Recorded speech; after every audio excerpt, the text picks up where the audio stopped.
हर चीज़ से समझौता करना, हत्ता कि अपनी दिल से भी उसे समझाना। और वो रानिया ज़ाहिद है, रानिया XYZ कुछ भी होती, मगर वो रानिया हमज़ा नहीं बन सकती। रात को लाइट जाने की वजह से इतना हबस हो गया था कि उसे लगा कि उसका दम घुट जाएगा। आहिस्ता आहिस्ता सीढ़ियाँ चढ़कर वो ऊपर छत पर चली गई। मौसम कदरे बेहतर था, मगर वहाँ पहले ही कोई मौजूद था। उसे देखकर वो जैसे ही क्रॉस की हरकत पैदा हुई। रानिया वो तेज़ी से वापस मुड़ गई थी। रानिया रुको, मेरी बात सुनो। रुको। तो वो उसकी तरफ लपका था। वो मज़ीद पीछे हट गई। क्यों रोकूं? क्यों रुकूं? तुम रुके थे, मुझे बीच मंझधार में छोड़कर चले गए। क्या तुमने एक दफ़ा भी हमारे बारे में सोचा था? क्या हमारा हाल होगा? मेरा क्या हाल होगा? तुम सिर्फ़ और सिर्फ अपनी ख्वाहिशों के ग़ुलाम हो, अपनी अना के हाथों में खिलौना हो। तुम हमज़ा, तुम इस काबिल नहीं हो। उसने हमेशा की तरह अपना जुमला अधूरा छोड़ दिया। तेज़ तेज़ बोलते हुए उसका सांस फूल रहा था। कमज़ोरी और नकाहत की वजह से उसकी टांगें कांप रही थीं, मगर वो फिर भी चुप हुई थी। वो अब क्या कर लेने आए हो? तमाशा देखने आए हो मेरी बेबसी का? चले जाओ हमज़ा, लौट जाओ अपनी दुनिया में। भूल जाओ हमें और हमें भी भूल दे दो, चैन से जीने दो। वो भागते हुए वापस चली गई और हमज़ा मैं वहीं खड़ा रह गया। गलत तो नहीं किया था उसने। अगर उसने आना ही था तो फिर वक्त पर आता। अब उसे आने का क्या फ़ायदा? पूरी रात बारिश होती रही और वो वहीं रात बारिश में भीगता रहा। क्या हुआ रानिया? जैसे लाइट आई, आयशा ने देखा तो वो बेजार आवाज़ में रो रही थी और रोती चली जा रही थी। ना जाने कब से रो रही थी। आयशा का पूछना था कि वो फट पड़ी। आयशा, खुदा के लिए उसे कहो कि वो चला जाए, वापस चला जाए जहाँ से आया है, वरना मैं खुद को ख़त्म कर लूँगी। मुझे नफ़रत है उसकी सूरत से। आयशा बेचारी उसे चुप करवाने की कोशिश में हलकान हो जा रही थी, मगर वो किसी के काबू में नहीं आ रही थी।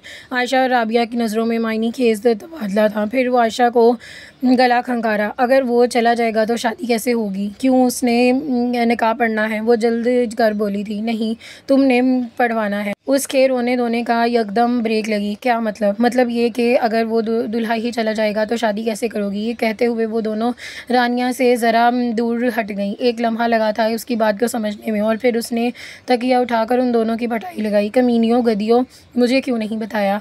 नहीं बताया तुम लोगों ने? इतने दिन तुम दोनों देखकर मेरा तमाशा देख रही थी। वो बड़बड़ाकर पिटाई लगाने लगी। हंसते चेहरे पर हंसी आ गई थी, आंखों में आंसू फिर भी थे, मगर उन आंसुओं की नौयत पहले ही आंखों से वाजिया थी। यार, हमें खुद भी नहीं पता था, पहले पता चला कुछ दिन पहले, और वलीद ने मना कर दिया था। आयशा ने बताना बचाओ करते हुए, और मैं बेचारी को खाम खा इतना कुछ सुना आई हूँ। वो थक कर बैठ गई।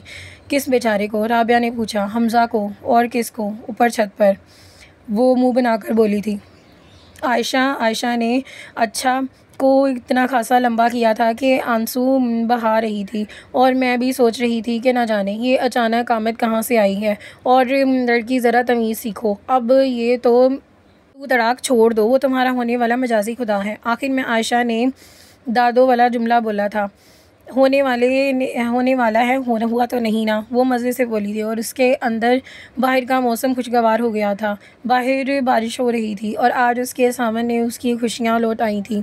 हमज़ा बेटे उठो, देखो दिन चढ़ा गया है और तुम अभी तक सो रहे हो। आरफा बेगम ने नाश्ता ट्रे पर उठाए अंदर आई थी। बस अम्मी, अभी उठा हूँ। वो मुश्किल से उठ गया था। क्या हुआ? तबीयत क्यों? क्या हुआ तुम्हारी तबीयत को? जल्दी बताओ। वो जल्दी से उसके करीब आई। जी, वो बस रात को देर से सोया था, इसलिए उठा जा नहीं रहा। उसने टांगे समेट करके उसकी बेड पर जगह दी, मगर वो शायद जल्दी में थी। नहीं, मुझे कुछ काम है, तुम जल्दी से नाश्ता कर लो। वो बाहर चली गई तो हमज़ा ने ट्रे उठाकर साइड टेबल पर रख दी। उस वक्त उसका कुछ खाने को दिल नहीं कर रहा था।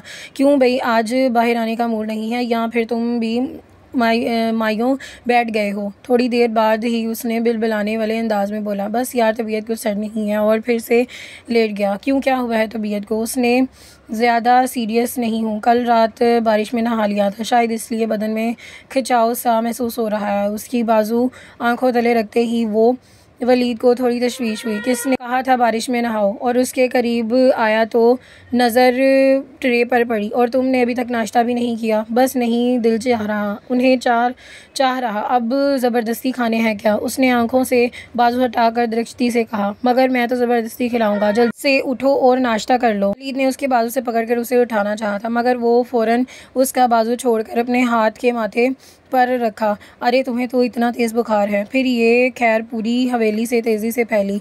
सारे अफराद के गिर्द जमा हुए थे। ओहो भई, ज़रा सा बुखार है, उतर जाएगा। आप लोग खामखा परेशान हो रहे हैं। बुखार में हमेशा ही चिड़चिड़ा हो जाता था और बदलिहाज। अच्छा, अगर ये ज़रा सा बुखार है तो तेज़ बुखार कैसा होता है? अब चुप करके लेटे रहो। ख़बरदार कभी कोई अल्फाज ज़ुबान से निकाले। हानिया आपी ने उसे अच्छा खासा डांटा था। चलो भई, यहाँ जमगट्टा नहीं लगाओ, बाहर निकलो, अब इसे आराम करने दो। शायद मामू ने सबको बाहर निकालने का हुक्म दे दिया था, तो आहिस्ता आहिस्ता कमरा खाली हो गया। जब सब लोग चले गए तो वह मुश्किल उठा, दरवाज़ा बंद किया और चकराते हुए सर से अलमारी से अपना बैग निकाला और अपने कपड़े और दीगर एशिया उसमें ठूंसने लगा। कल उसकी फ़्लाइट थी कराची की और फिर वहाँ से अमेरिका। उसने वलीद से कह दिया था कि वो कल से उसे फजर से पहले जगा देगा ताकि सब लोग नमाज पढ़ने जाएं तो वो वहाँ से निकल जाए। वो एक दफ़ा भी इन लोगों को छोड़ने वाला था, मगर हमेशा के लिए नहीं। उसका इरादा था कि वो कुछ महीनों बाद वापस आ जाएगा, फिर अपनी अम्मी को लेकर अपने पास बुला लेगा। और ऐसा सोचते वक्त वो भूल गया था कि उसे जाहिद साहब ने किया वह वादा जो उन्होंने उससे कहा था, वो भूल गया था। सुबह जैसे ही उसकी आंख खुली तो उसने तेज़ी से उठने की कोशिश की, मगर पूरे जिस्म में दर्द की लहर तेज़ की वजह से वो वहाँ से उठ ना सका, जिसने उसे दोबारा लेटने पर मजबूर कर दिया। आज उसने जाना था मगर वो लेटा हुआ था।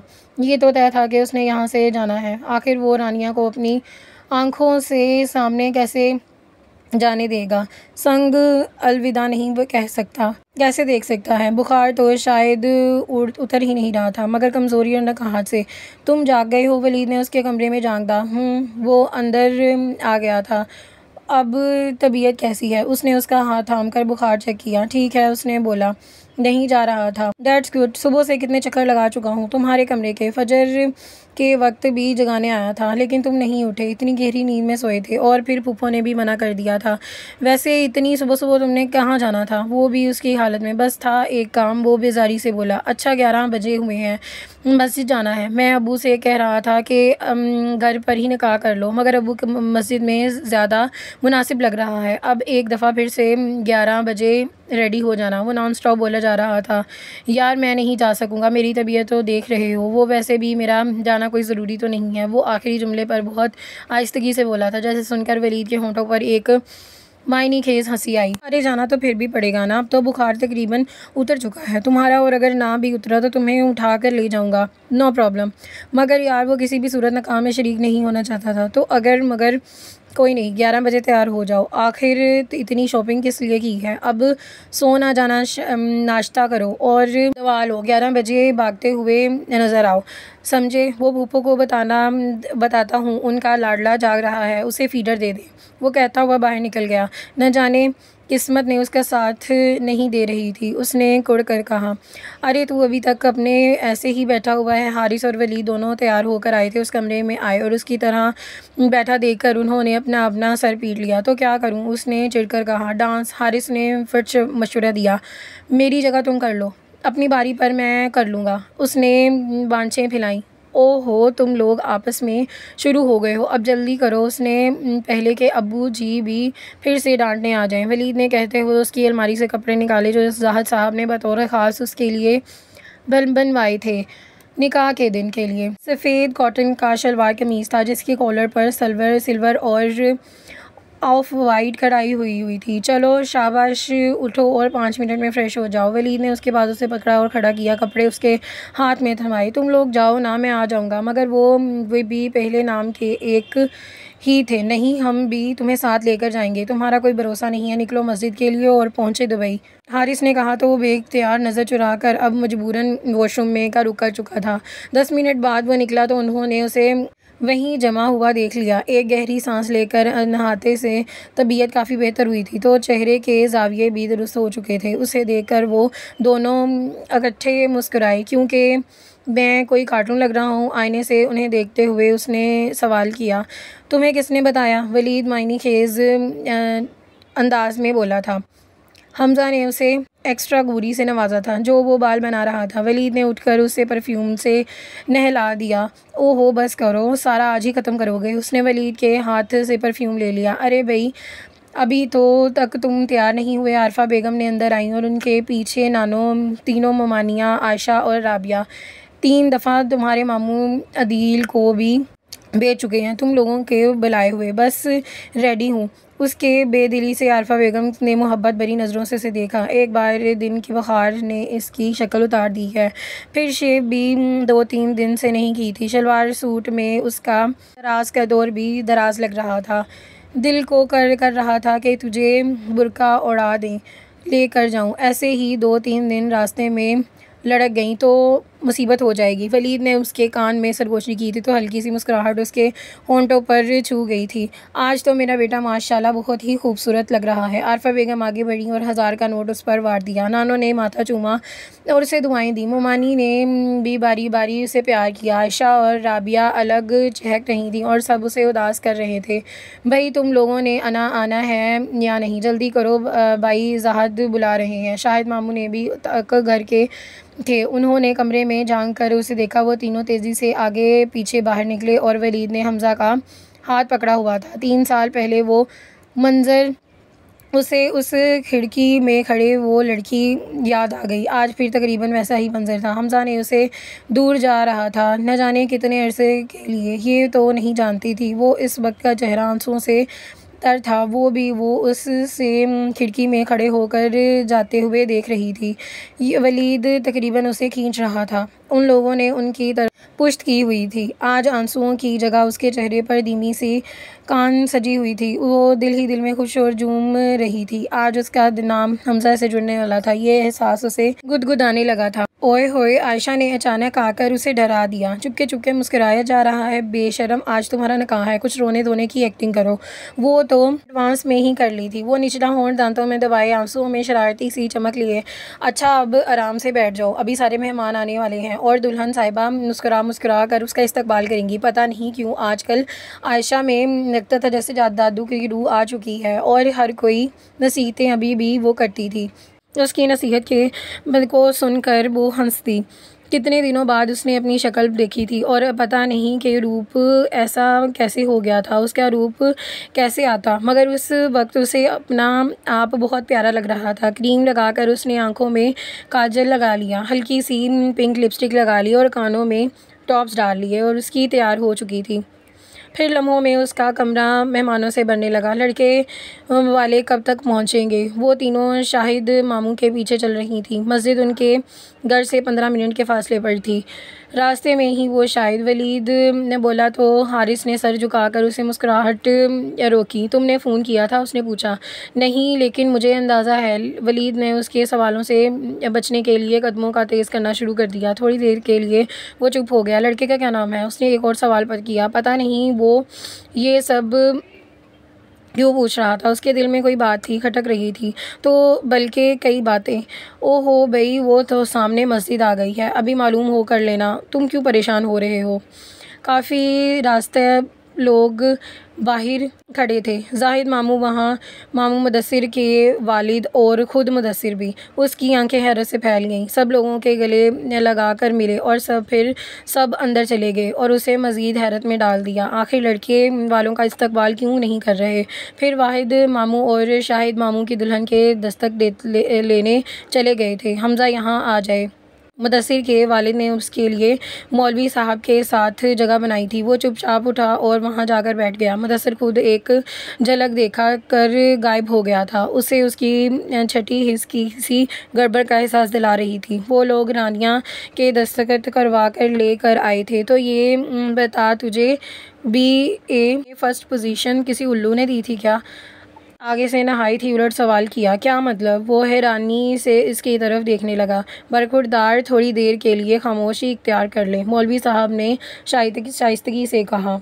हमज़ा हुसैन वल्द हुसैन अहमद आपको रानिया जाहिद वल्द जाहिद महमूद बावज़ हक महर। वो आंखें फाड़े गिरती, कभी तीनों मामुओं को देखता, कभी हारिस वलीद को, मगर उनमें कोई भी उसकी तरफ मुतवज्जा नहीं था। वो लोग नहायत से अंदाज में मौलवी की तकरीर सुन रहे थे। बोलिए बरखुरदार बोलिए, दिलो जान से कबूल है, वलीद से ठहोका देते हुए बड़बड़ाकर बोला। तो वो एक दम से होश में आया। उसे लगा कि जैसे कोई हसीन ख्वाब जो है वो उसको दिखा रही है। जी कबूल है। उसका दिल चाह रहा था कि मौलवी साहब का मुंह चूम ले। दस्तखत करके उसने नज़रें उठाई और जाहिद साहब की मुस्कुराती हुई निगाहें उसकी तरफ थी। जैसे ही वो कह रहा था, क्यों बच्चे कैसा रहा। निकाह के बाद मौलवी साहब ने दुआ दी थी और फिर उसके उठकर सबको सलाम किया। मस्जिद में बैठे तमाम लोगों ने जवाब दिया और फिर फर्दन फर्दन उसे गले लगने लगे, मुबारकबाद दी और फिर फूलों के हार डालने शुरू कर दिए। जाहिद मामू ने जैसे ही उसे गले से लगाया था तो उसके कान में बोला, थैंक यू सो मच मामू, बस करो लड़के, मेरी बुरी हड्डियों पर में रहम करो। जोश में आकर उसने उन्हें कुछ ज़्यादा ही दबोच लिया था। खुश रहो, उन्होंने उसे दुआ दी थी। रानिया को खुश रखने की तायीद के लिए की नहीं की थी। मुझे मालूम है कि ये काम तुम बिना कहे ही कर दोगे, उन्होंने शरारत से मुस्कुराते हुए कहा था। आखिर में तीनों चेहरे पर शरीर मुस्कुराहट आई थी। हाँ जी, तो दुल्हा भाई, आपने लड़के का नाम वगैरह मालूम कर लिया? सब ने पहले ही वलीद से उसके गले लगा। तो बाहर चल, फिर तुझे बताता हूँ, उसने दांत पीस कर जवाब दिया। हंसते हंसते पीछे हट गया। उसके बाद हारिस दांत निकालते हुए, तेरे दांत क्यों निकल रहे हैं? तेरे बाद मेरी बारी है ना, इसलिए। चलो जी, इसके की तो खुशी की वजह ही निराली है। हाँ तो था ना, घर का बेदी, उसका मुदस्सिर का काम। जी हजूर, लेकिन मुझे गरूर नहीं है, उसने आजिज़ी से कहा। तूने 2 माह बाद आना था। वो उसे गले लगाए लगाए सवाल जवाब देने लगा। स्पेशल और अर्जेंट बुलवा लिया गया। उसने उसे वलीद की तरफ इशारा किया। थोड़ी देर बाद ही वो लोग घर की तरफ रवाना हुए। अब वो चारों आगे आगे थे। हमज़ा के कहने के बावजूद भी वो उन लोगों से गले से हार नहीं उतारने दिए थे। जब हानिया आपी से तेरी अमेरिका में मौजूदगी मुलाकात हुई थी तो इन्हें मालूम हो गया था। तो हम सब जी भर के हैरान हुए थे, लेकिन मेरा सबसे पहला शक मुदस्सिर की तरफ था। फिर मैंने मुदस्सिर का नंबर लिया और उसे तेरे बारे में पूछा तो उसे भले बंदे ने मुझे बगैर किसी हीले हुज्जत किए तेरा सब कुछ बता दिया। वलीद अब उसे सारी प्लानिंग बता रहा था। फिर हमने तेरी मंगनी की रानिया के साथ। फूफो ने उसे सारे अरमान पूरे किए, कपड़े, अंगूठी, ज्वेलरी सब कुछ ला कर दिया। फिर मैंने मंगनी की तस्वीरें मुदस्सिर को भेज दी और उसने तुम्हें दिखा दी और तुम्हें मालूम हो गया। तेरे आने के बारे में मुदस्सिर ने हमें पहले ही बता दिया था, इसलिए हमने सोचा था कि इस नत्थे बैल को काबू करने के लिए उसे बताए बगैर ही शादी की डेट फिक्स कर देंगे। मगर थोड़ी सी सज़ा तो तुझे भी मिलनी चाहिए। सुबह सुबह जो उसे वही आई थी, प्रोटोकॉल दिया जा रहा था, वो इस वजह से था। खुदा के लिए अब तो ये उतारने दो, मेरा दम घुट रहा है, ऊपर से ये बुखार। उसकी आंखें फिर से सूज गई थीं। उसने हार उतारने की ये कोशिश की, लेकिन वलीद ने मना कर दिया। यार, अब घर आ ही गया है, थोड़ा देर दुल्हा रहो, आखिर फूफो भी तो देखें तुम्हें। उनका बेटा दुल्हा बनकर कितना खूबसूरत लग रहा है। उसकी बात पर हारिस ने मुदस्सिर का कहका लगाया। हवेली करीब आ गई थी। गेट के अंदर दाखिल होते ही पहले ही वो झिझका, मगर वलीद ने उसका हाथ पकड़ा, हौसला दिया और उसे अंदर ले आया और अंदर का मंजर बदल गया था। गेट के दोनों तरफ में लड़कियां कतार में बनाए फूलों की टोकरियां लेकर खड़ी और उस पर निछावर करती चली जा रही थी। बरसात के मौसम में उसके फूलों की बारिश पहली दफ़ा देखी थी। पूरा रास्ता फूलों से भरा पड़ा था और उसके इख्तिताम पर आयफा बेगम, नानो, मुमानिया मालाएं उठाए खड़ी थी। आयशा के हाथ में दूध का गिलास था। सब लोग उसकी खुशी में कितने खुश थे। सब हंस रहे थे, मुस्कुरा रहे थे। कितना गलत सोच रहा था वो उन सब के बारे में। अगर वो सुबह चला जाता तो फिर सारी ज़िंदगी पछताता रहता। 2 कदमों का फासला, 2 दिलों के दरमियान, एक ही मिसरा उसके जहन में गर्दिश कर रहा था। वाकई उनके दरमियान सिर्फ 2 कदमों का ही फासला था, जैसे ही वो बड़ी सहूलत से पाट सकता था। मगर वो उसकी जल्दबाजी की वजह से ये फ़ासला 7 समुंदर पर मुहित हो गया था। शायद उसने मोहब्बत करने वाले लोगों की दुआएं उसके काम आ रही थीं और वो ये फ़ैसला करने में कामयाब हो गया था। वो इस वक्त मुदस्सिर के घर में था क्योंकि बारात यहीं से जानी थी। रात उसे ज़बरदस्ती यहाँ शिफ्ट किया गया था।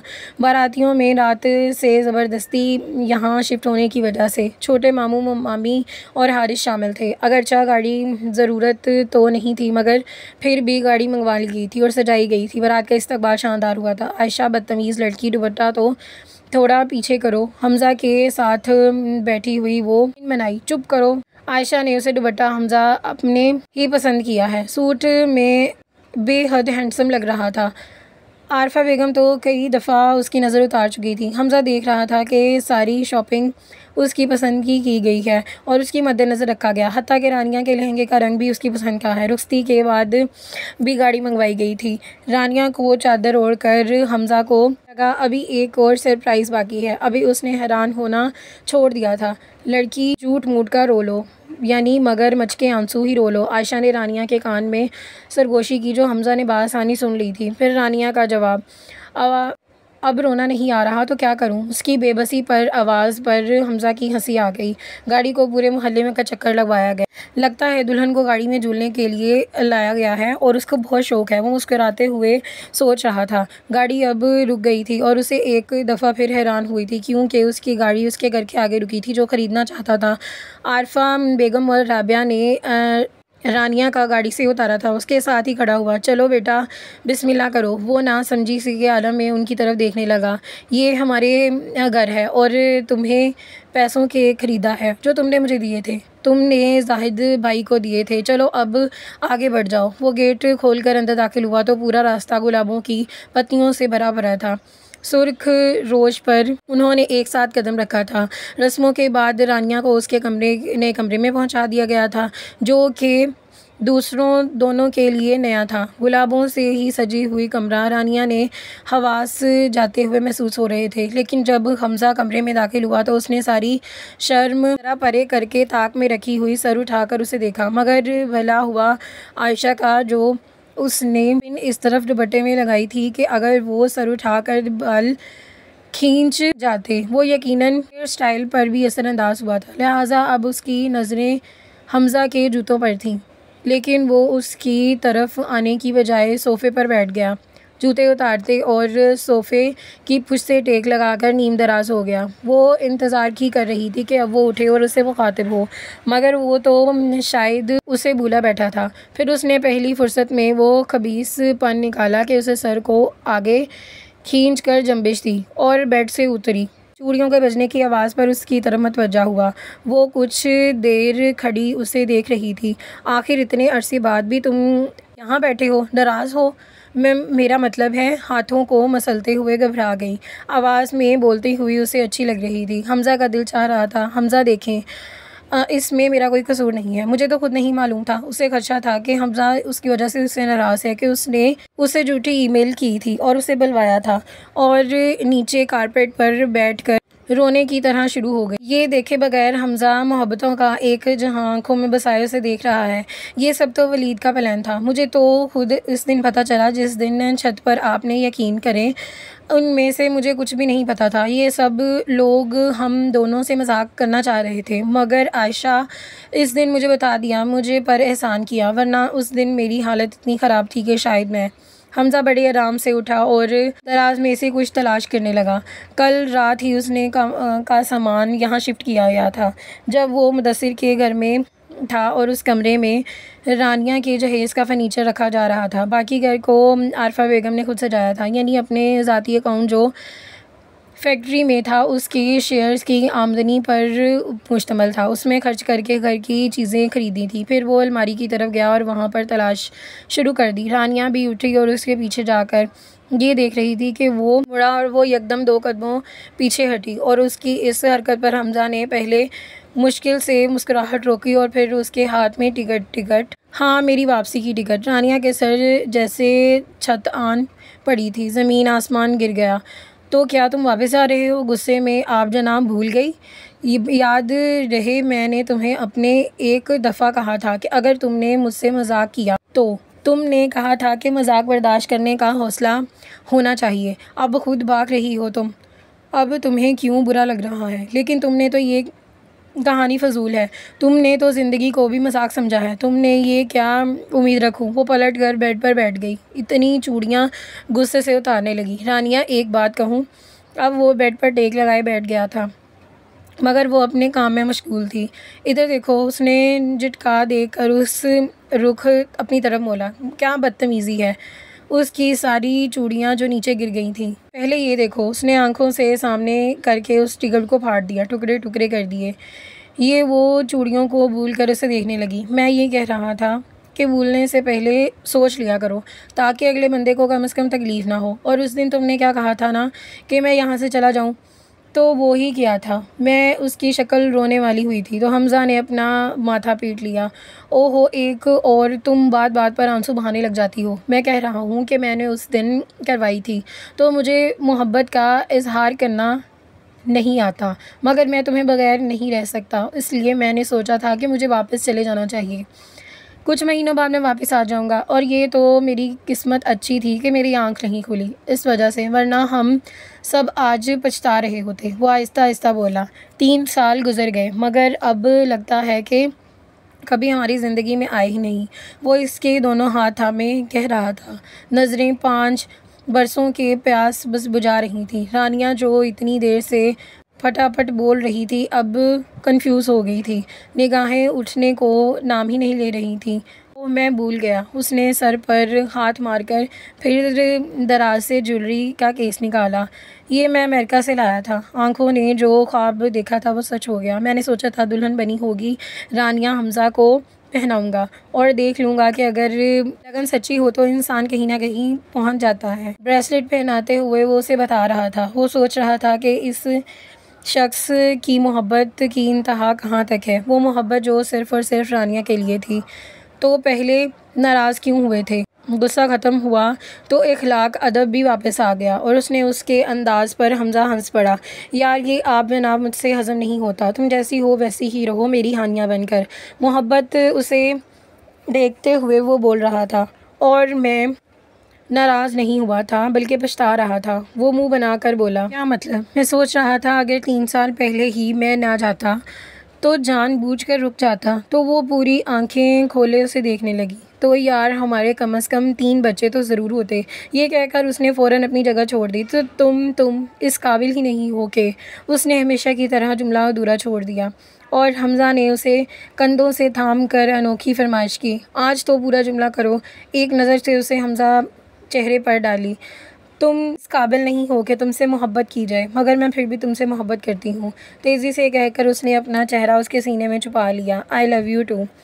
आई लव यू सो मच। आज आखिर उसने भी इकरार कर लिया था। मोहब्बतें कहीं छुपी नहीं होती, लेकिन तलाश करनी पड़ती हैं। बल्कि ये तो हमारे इर्द गिर्द ही होती हैं, ज़रा ज़रा फासले पर, मगर हमें उसका शाव नहीं होता। ज़रूरी नहीं है कि मोहब्बत का इजहार ज़ुबान से किया जाए। मोहब्बत तो एक एहसास होती है, और इस एहसास का अदराक आपको हो जाए तो फिर जान लें, यही तो मोहब्बत है। अपने इर्द गिर्द नज़र दौड़ाएं, शायद 2 कदम के फासले पर कोई मोहब्बत आपकी मुंतज़र हो और आपको उसका अदराक ही ना हो। और यहाँ पर हमारे नावल का इख्तिताम होता है। इंशाल्लाह मिलते हैं नेक्स्ट वीडियो में किसी और नावल के साथ। दुआओं में याद रखिएगा। अल्लाह हाफ़िज़।